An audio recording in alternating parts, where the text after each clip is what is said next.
አንዱ ምናለ መቼ አታገባም እንዲያልኩት ዶክተር ነው አለ የሐኪም ዶክተር ገና ያጠራቀምኩ ነው አለኝ ምኑን አልኩ والله ለሰርግ የሚሆነኝን ያጠራቀምኩ ነው ዶክተር ሆኖ ያጠራቀመ ከሆነ ዘበኛና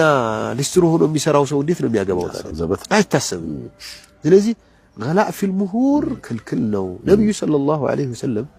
ለትዳር የሚመጡትን ሴቶች ይዘውት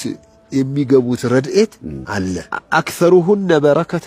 ايسرهن مؤنة በረካቸው ብዙ የሚሆኑት ሴቶች ወጪ ውጣ ውረዳቸው የቀለሉት ናቸው መህራቸው ቁርአን የሆነ ሰርጋቸው በኬክና በዳቦ የሆነ እንዲሁ ከሆነ በአንድ በግ በአንድ ፍየል የሆነ ቅልቅላቸው ቡና ጠጥቶ ይሄው ዘመዶቻችን ይሄናቸው ያሉ ክራያቸው በጣም በቀላል የሆነ አንዳንዱ ካልተፈረሸ ካላምን ካልተባለ ትልቅ ቤት ካልተሰራ የሱናትና አባት የሷናትና አባት በአህያ ሊሆን ይችላል የተጋቡት እነሱ ግን የሙሽራ መኪና ተብሎ 50,000 ብር የሙሽራ መኪና